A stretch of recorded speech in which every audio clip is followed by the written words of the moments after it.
It's diametrically opposed to where I am. There's another interesting aspect to it.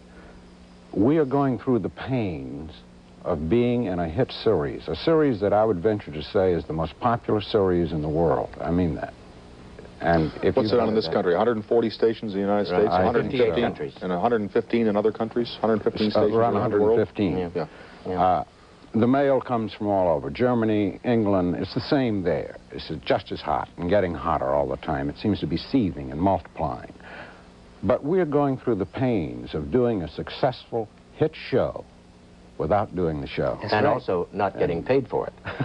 No rerun money. Oh, no. We haven't received rerun money, I think, in what, 5 years? No because rerun money. We were paid for in the first year's shows, we were paid up to 6 reruns.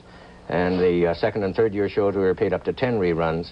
And we have not received any money for 5 years, so they must be up to the 35th or the 40th rerun, one or the other. But there's one thing that I would like to say that I think that is, I mean, I think all the actors, when they look within themselves and they look towards the future, is that one of the fabulous things about it, from my point of view anyway, is that here you are, still relatively young, and you are a member of a classic. And that is beautiful. Your great-grandchildren will still be seeing Star Trek. The shows will still be that good, you know, and they will last, and they will be saying... But as he says, it's also a little scary knowing that you're the star of a hit show. Of a ghost. And it's a ghost. That's true. That's right. Incidentally, I noticed in the film, it would not have helped to have a large stomach with the costumes that you were assigned to wear, huh? No, that doesn't help at all. No. No, it doesn't help. I hope they have different costumes for the feature.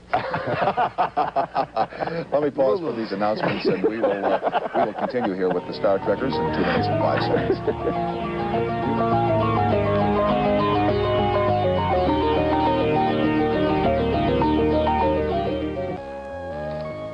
Thank you, Bill Wendell. What was it like when you knew that it wasn't going to last very much longer and that the series had been canceled by NBC? That's just got to have a terrible effect on your morale, on your approach to it and everything. You mean the third year, the end of that third year when we knew? Right. Oh, it was a very distressing. Well, in the second year, wasn't there talk of it going off after the second year, too? It was talk from the beginning. In fact, if it was it was always in trouble. If it is such a hit, why weren't the ratings better on the damn thing? Well, I don't know. There are many schools of thought on that. I don't think Star Trek really ever had the proper time slot, for one thing. Yeah. I think it should have been on at 7:30 at night and stayed there. Yeah, but... well, you better slip off. But it was a very distressing thought, you know, because we knew that we were, when they put us in that 10 o'clock Friday night slot, we knew that was the graveyard slot, and we knew it was on its way out, and we felt all along that we were doing something rather special, that this was a show that should not go off the air, again, reflected by our mail, because we were very low in the ratings, but we were breaking every fan mail record in the history of NBC.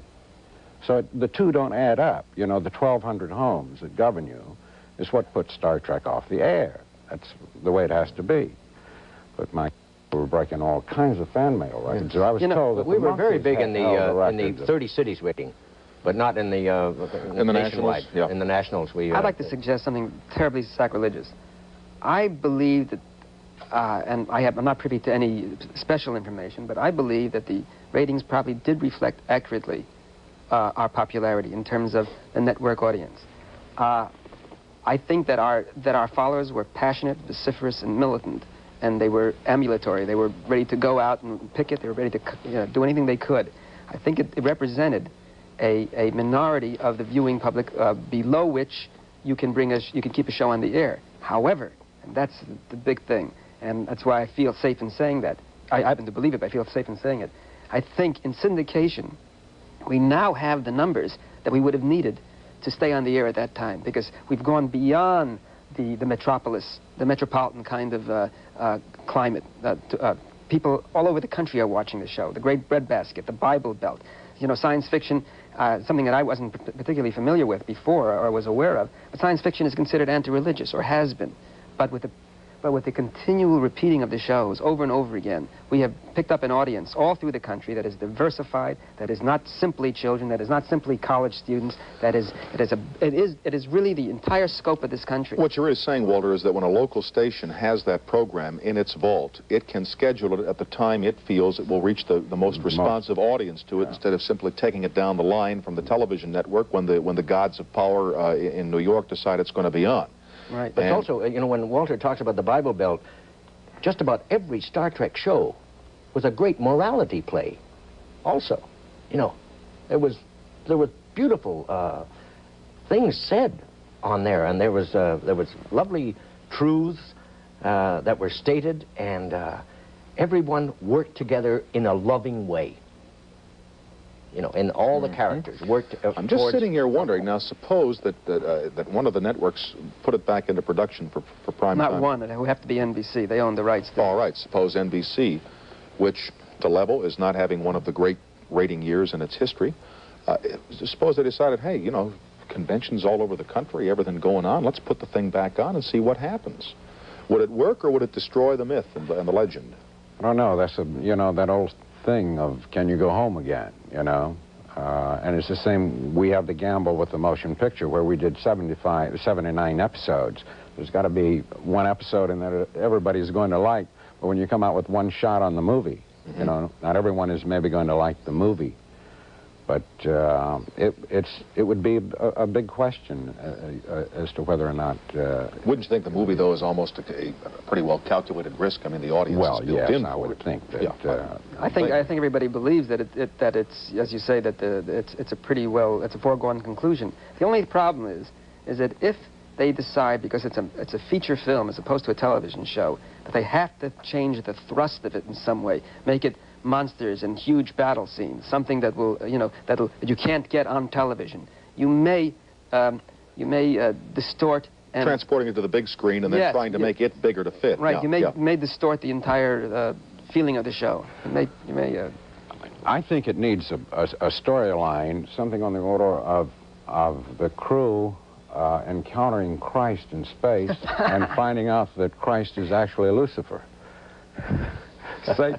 I just don't know if we're quite ready for that one yet. Apparently we're not.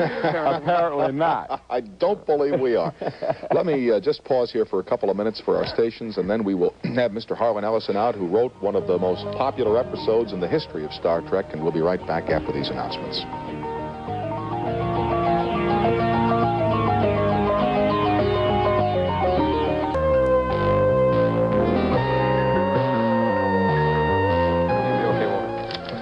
Joining us now, Mr. Harlan Ellison, who is no stranger to this audience. Mr. Ellison was on our all-night program. We did a show on science fiction writing with Harlan and Gene Roddenberry and others, including Ray Bradbury out in Los Angeles a little over a year ago.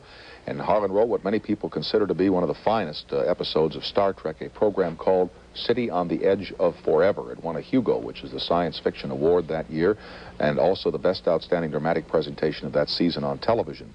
Joining us also Al Schuster, who has been producing Star Trek conventions around the country ever since the Star Trek phenomenon resurfaced. Harlan, how are you, my friend? All right? Have we told any lies out here about the show or the effort that went into it? Well, I'm getting... You're always the keeper of truth? Yeah, well, I know all these fellows, and they're truthful people, but I'm afraid I was developing diabetes from all the sweetness and light. That's all. Well, we can be prepared for a little sour then, eh? No. Well, it wasn't all sweetness and light, but backstage things happen. There are arguments, are there not? Huh?